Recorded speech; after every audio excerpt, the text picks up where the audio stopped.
Mes parents nous ont remplacés, ma sœur et moi, par ma fiancée et mon beau-frère parce qu'ils allaient avoir un bébé, mais nous avons remplacé la vie de mes parents par le karma. Je suis né avec un handicap, et mes parents, David et Caroline, n'ont jamais cessé de me punir pour cela. Quand j'avais 4 ans, on m'a fait des examens, et on a découvert que j'avais un faible taux de testostérone.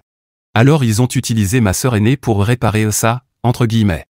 Un Noël, quand j'avais 12 ans et elle 15, nous avons tous les deux demandé des vélos neufs.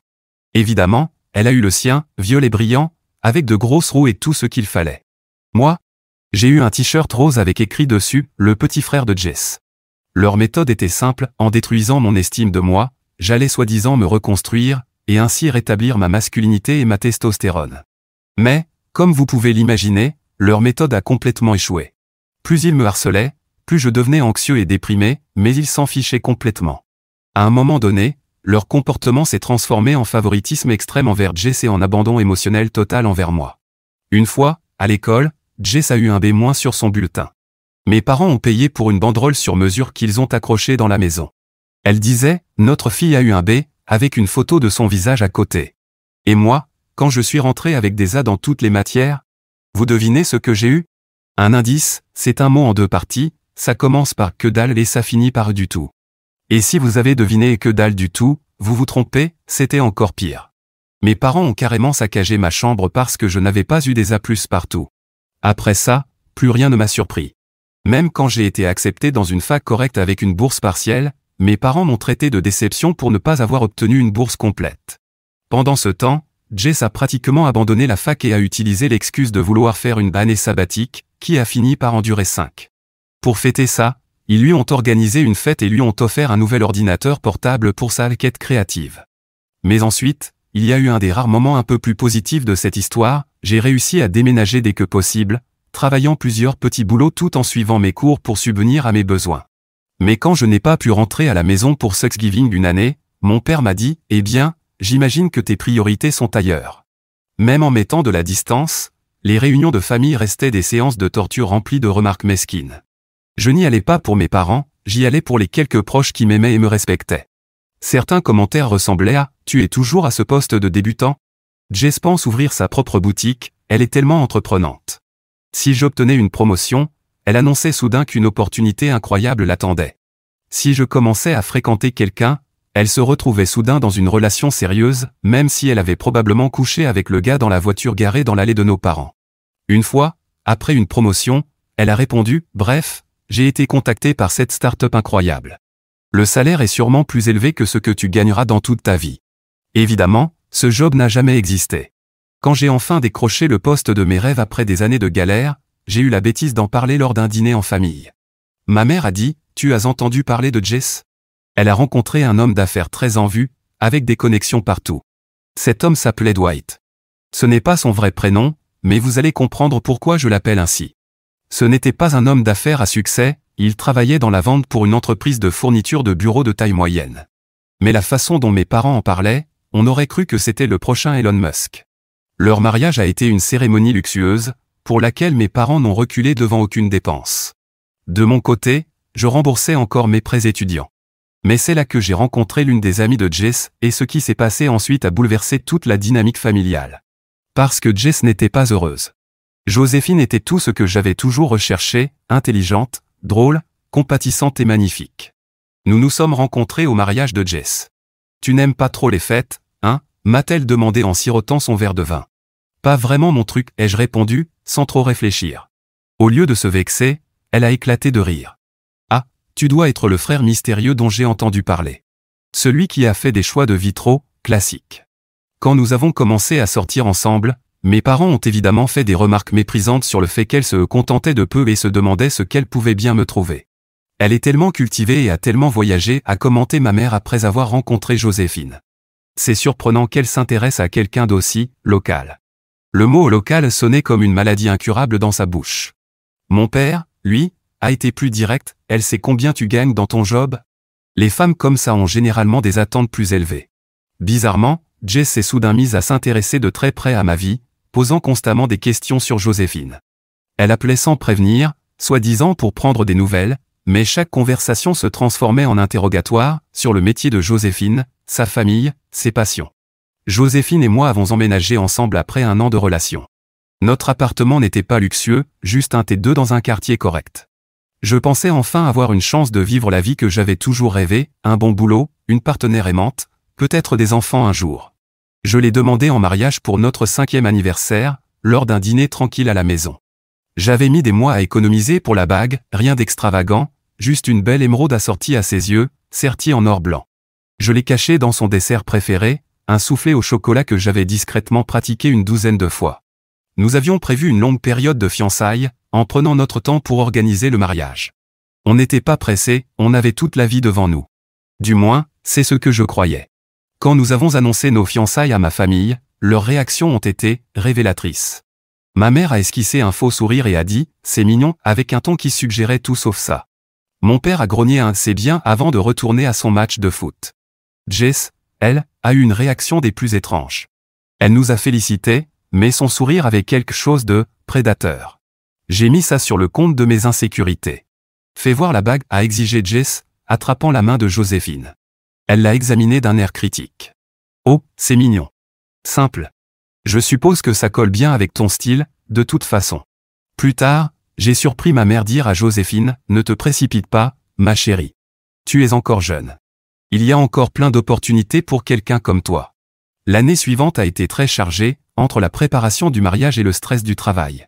Joséphine et moi travaillions de longues heures, économisant pour le mariage et une maison. On ne se voyait plus beaucoup, mais je pensais que ce n'était qu'une phase. Toutes les relations traversent des moments difficiles, non? Quand j'ai proposé un week-end en amoureux pour nous reconnecter, Joséphine a semblé hésitante.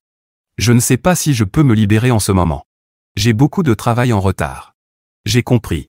On construisait nos carrières, et parfois ça demandait des sacrifices. Après le mariage, on partira en escapade. Je lui faisais totalement confiance. Je n'aurais jamais imaginé qu'elle me trompait, et encore moins avec le mari de ma propre sœur.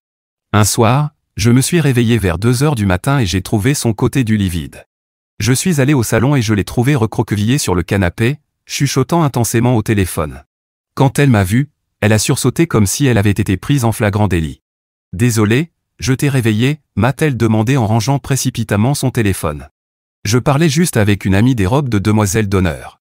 Il était 2 heures du matin, mais je connaissais son amie, et ce n'était pas impossible qu'elle appelle à cette heure-là.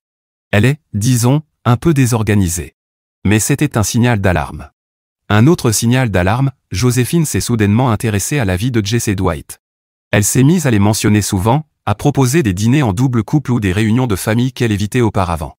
On devrait dîner avec Jess et Dwight ce week-end, disait-elle nonchalamment. J'ai croisé Dwight dans ce café près de mon bureau hier, il a parlé d'un nouveau restaurant qu'ils aimeraient essayer. Ça me paraissait étrange que Dwight soit dans un café à 30 minutes de son bureau. Il y a environ 3 mois, Joséphine a commencé à agir bizarrement, elle était de mauvaise humeur, irritable, et constamment nauséeuse. J'étais tout excité, pensant qu'elle était peut-être enceinte. On n'essayait pas activement, mais on avait parlé d'avoir des enfants un jour. Je me suis mis à rêver d'être papa. Un matin, je l'ai trouvée en train de vomir dans la salle de bain. Je lui ai tenu les cheveux et frotté les épaules pour la réconforter. « Tu crois qu'on devrait faire un test ?» ai-je demandé, en essayant de cacher mon excitation. Elle m'a regardé, les yeux remplis de panique. « Non, enfin, c'est probablement juste une intoxication alimentaire ou un virus. » Mais les symptômes ont continué. Elle évitait le vin au dîner, devenait verte à l'odeur du café, et faisait des siestes fréquentes. Puis, un soir, elle m'a demandé de m'asseoir. Elle pleurait, et m'a dit la vérité. Elle était enceinte, mais ce n'était pas de moi.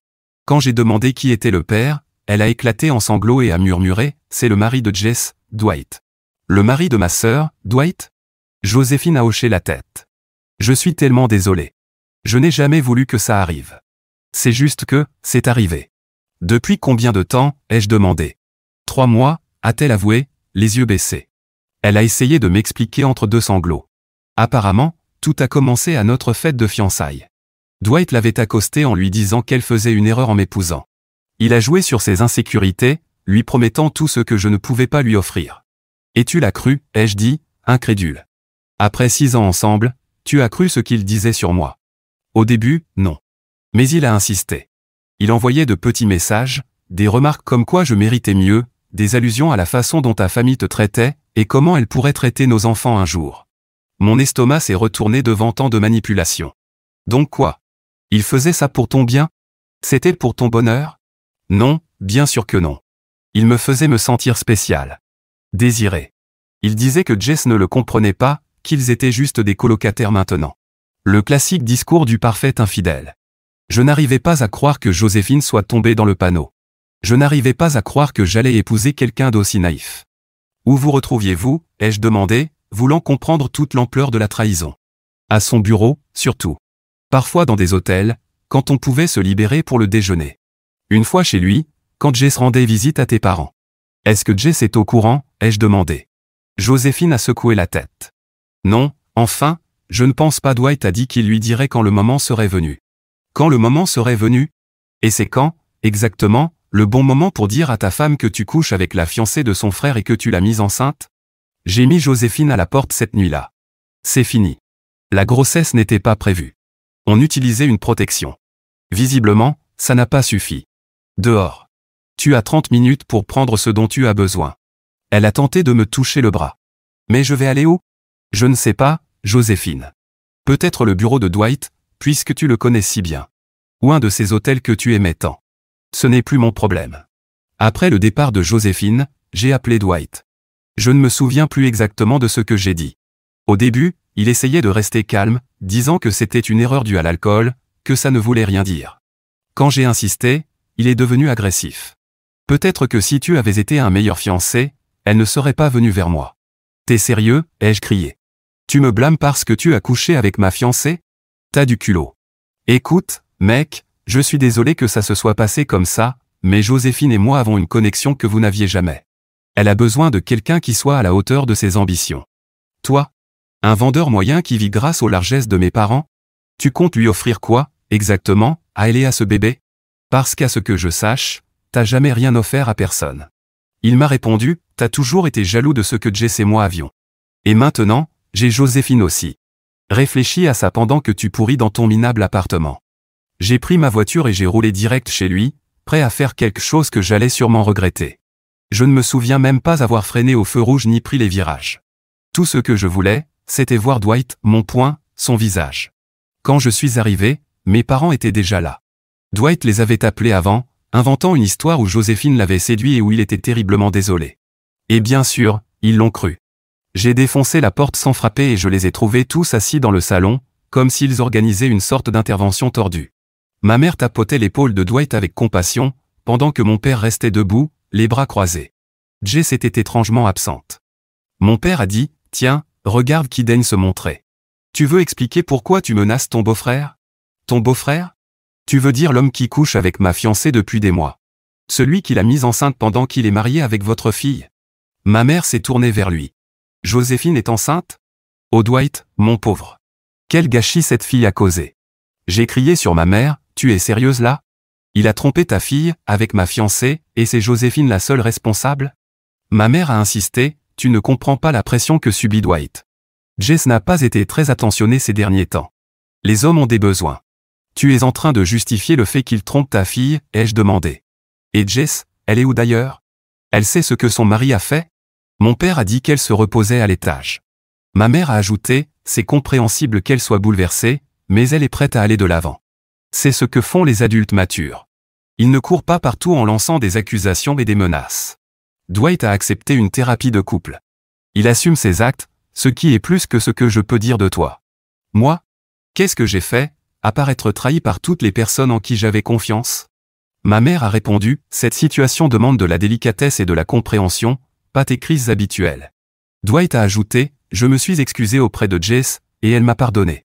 Joséphine et moi avons fait une erreur, mais maintenant, nous devons penser au bébé. Je leur ai dit, plus calme qu'on ne pourrait l'imaginer, vous savez quoi? J'en ai fini. Fini avec vous tous. C'est la chose la plus stupide que vous ayez jamais faite, et j'espère que vous vivrez assez longtemps pour en subir les conséquences. Pour moi, vous êtes mort.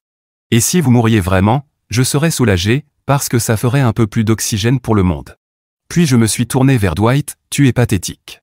Un lâche menteur et infidèle qui n'a jamais rien mérité dans sa vie. Tu penses avoir gagné quelque chose ici? Félicitations pour ton prix, une femme qui trompe son fiancé. Je suis sûr qu'elle te sera parfaitement fidèle. Quand je suis enfin rentré chez moi, j'avais des dizaines d'appels manqués et de messages. Joséphine me suppliait de lui donner une autre chance. Dwight alternait entre excuses et accusations. La plupart venaient de mes parents, exigeant que je grandisse et que je règle la situation. Ma mère disait, Joséphine est dans une situation fragile et a besoin de soutien, pas de jugement. Mon père, lui, était plus direct, ce comportement puéril s'arrête maintenant. Viens au dîner de dimanche, excuse-toi auprès de Dwight, et règle ça comme un homme. Même Jess avait envoyé des messages, ce qui m'a choqué. J'ai pardonné à Dwight, et tu devrais en faire autant. Joséphine a fait une erreur, mais le bébé est innocent dans toute cette histoire. On doit se rassembler en tant que famille. Je les ai tous ignorés. Je ne mangeais presque plus, je ne dormais plus. J'ai appelé le travail pour dire que j'étais malade, j'ai utilisé tous mes jours de congé. Je ne pouvais affronter personne ni expliquer ce qui s'était passé. Après une semaine d'isolement, ma patronne m'a appelé personnellement, on s'inquiète pour toi. Ce n'est pas dans tes habitudes. Y a-t-il quelque chose qu'on puisse faire? Après m'avoir écouté, elle m'a proposé une mutation temporaire dans un autre bureau, dans un autre état. Elle a suggéré, peut-être qu'un peu de distance t'aiderait. Prends quelques mois. Vide ton esprit. Le poste sera là quand tu voudras revenir. J'ai accepté immédiatement. Cela fait maintenant 3 mois. J'ai emménagé dans un nouvel appartement, changé de numéro de téléphone, et commencé une thérapie pour digérer tout ça. Mais ma famille ne lâche rien. Malgré mes tentatives pour couper les ponts, ils continuent à s'immiscer dans ma vie. D'une manière ou d'une autre, ils ont retrouvé l'adresse de mon nouveau travail, probablement via le réseau d'amis fouineurs de mes parents. Ils ont commencé à se pointer à mon boulot, essayant de me piéger pour m'obliger à me réconcilier. La semaine dernière, ma mère m'a coincé à la sortie du bureau, ça a assez duré. Joséphine est enceinte de 6 mois maintenant. Elle a besoin de tourner la page, et Dwight aussi. J'ai répondu, je leur ai déjà donné une conclusion, ça s'appelle les rayés de ma vie. Elle m'a dit, comment peux-tu être aussi égoïste? Il ne s'agit plus seulement de toi. Il y a un enfant innocent en jeu. Je lui ai rappelé, un enfant qui n'existerait pas si Dwight n'avait pas mis ses parties dans ma fiancée. Ce n'est pas ma faute. Ils ont même envoyé des flying monkeys, des cousins éloignés essayant de me faire culpabiliser. Je ne sais pas ce qu'on leur a raconté, mais je n'ai pas voulu leur accorder d'attention, donc on ne saura jamais quel mensonge ils ont gobé. Hier, j'ai reçu un message de Joséphine. Elle va avoir le bébé et compte coélever l'enfant avec Dwight. Le message était rempli d'excuses et de justifications, disant qu'ils avaient trouvé le véritable amour dans cette situation difficile. Elle a même eu l'audace de suggérer qu'on puisse tous être amis un jour. Son message disait quelque chose comme « Je sais que ce n'est pas comme ça que les choses étaient censées se passer, mais parfois la vie prend des tournants inattendus. Dwight et moi avons trouvé quelque chose de sincère ensemble, et nous espérons que tu trouveras le bonheur toi aussi. Le bébé est un garçon, au fait. On pense l'appeler David, comme ton père. On aimerait que tu fasses partie de sa vie en tant que tonton.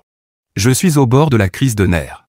Une partie de moi veut couper tous les ponts et tout recommencer ailleurs, peut-être à l'autre bout du pays, changer de nom, et bâtir une nouvelle vie où personne ne connaîtrait ce désastre. Mais une autre partie de moi est tellement en colère que je veux rester et me battre, leur montrer à quel point cette situation est tordue. Mais même la distance ne semble pas suffire. Ils trouvent toujours un moyen de s'immiscer dans ma vie. Je ne sais plus quoi faire. La trahison a affecté chaque aspect de ma vie. Je ne peux pas dormir sans médicaments. Je ne supporte plus d'être seul avec mes pensées. Je n'ai même pas envisagé de redater quelqu'un. Logiquement, je sais que l'enfant est innocent dans tout ça.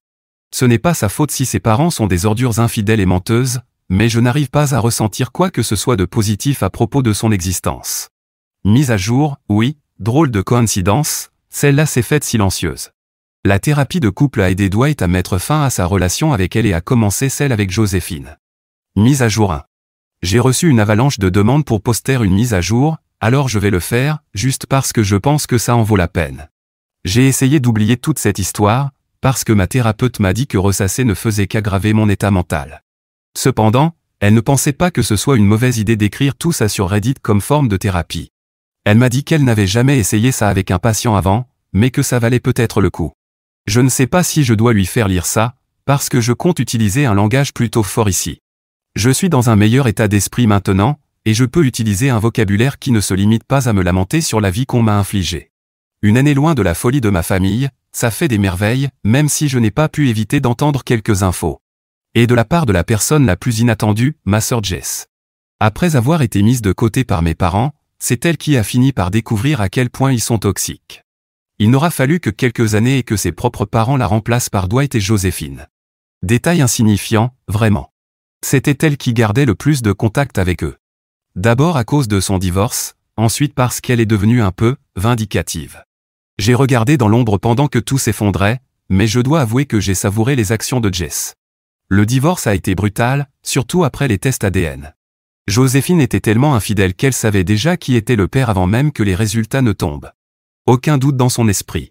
Peu après le divorce avec Jess, ils ont organisé un mariage rapide. Ils voulaient se marier juste avant la naissance du bébé, donc ils ont fait simple. Mon père a même conduit Joséphine à l'hôtel. Voilà à quel point mes parents sont déconnectés de la réalité. Ce n'est même pas leur petit-fils biologique, c'est l'enfant de 2 personnes qui ont trahi leurs propres enfants. J'ai dit à ma thérapeute que si elle les étudiait sérieusement, un prix Nobel porterait son nom. Elle m'a répondu que ce serait un conflit d'intérêts ou quelque chose comme ça.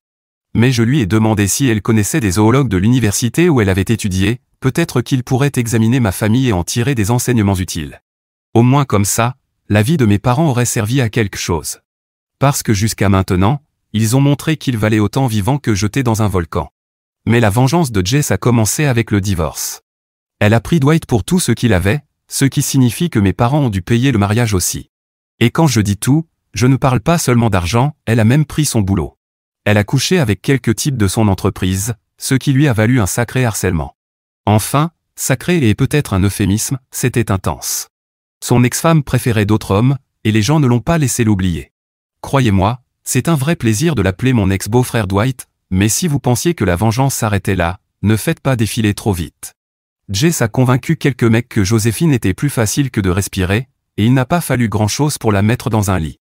Joséphine est vraiment influençable, et avec Dwight au chômage, il était facile pour elle de se sentir appréciée par d'autres hommes. Jess a pris soin d'envoyer toutes les preuves à Dwight. Elle a même envoyé un message de ma part, Joséphine a fait une erreur. Elle t'a probablement déjà supplié de lui pardonner. Maintenant, il faut penser au bébé. Ne fais rien de stupide comme divorcer de ta femme, le bébé passe avant tout. Bon, je suppose que j'ai été un peu plus impliqué dans la vengeance que je ne l'avais admis au début. Mais vous pensez que le pauvre Dwight a écouté ce que j'ai dit? Qu'il a réagi de manière mature? Pas du tout.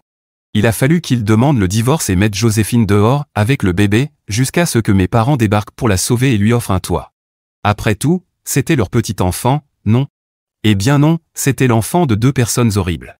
On a passé quelques mois à chercher comment se venger de mes parents aussi. On a posté le numéro de téléphone de mon père avec un message du style « Envie d'un peu d'amour viril ?» Appelez ici. À part quelques appels romantiques dans l'espoir d'une fin heureuse, ça n'a rien donné. Mais le destin aussi voulait sa vengeance, et elle est venue sous la forme de Joséphine, qui, en profitant de toute l'attention de mes parents, plus précisément, de mon père, a tenté quelque chose avec lui. Mon père jure qu'il ne s'est rien passé, mais maintenant ma mère ne peut plus lui faire confiance. Un autre divorce en vue. J'ai dû relire mon premier post pour me rappeler ce que ma mère m'avait dit, cette situation demande de la délicatesse et de la compréhension, pas tes crises habituelles. Elle a dû en faire une, de crise, quand je lui ai tout envoyé, accompagné du numéro de téléphone d'une amie. Pas question que j'utilise le mien. Au moins, mon ami était à 100% d'accord avec cette partie du plan. Voilà donc mon année passée. J'ai été plus impliqué dans la vengeance que je ne l'avais admis au départ. La seule chose que je n'ai pas faite, c'est coucher avec les types à la place de ma sœur, mais j'ai bien suggéré qu'on trouve un moyen de faire virer Dwight pour voir combien de temps il tiendrait avec Joséphine. L'exécution? C'était entièrement elle. Si je devais donner un titre à mon histoire, ce serait « Un mariage qui a failli avoir lieu et 3 divorces ». Même si j'ai perdu le compte de tous les divorces que Joséphine a causés, et du nombre de personnes avec qui elle a couché. Encore un cas d'étude intéressant, tout comme Dwight. On ne peut pas l'oublier. Maintenant, si je veux tourner la page, ne me demandez plus de mise à jour. Je ne sais pas ce qu'il adviendra de mes parents, de Dwight et de Joséphine. Je suppose juste que toute cette histoire de bébé est finie maintenant, parce que ma mère ne peut même plus regarder Joséphine, presque autant qu'elle ne peut plus regarder mon père. Un divorce est déjà finalisé, celui de ma sœur, et 2 autres sont en route. Dans tous les cas, ces gens me causent moins de soucis de loin que quand ils étaient proches, alors je garde mes distances. Très, très loin.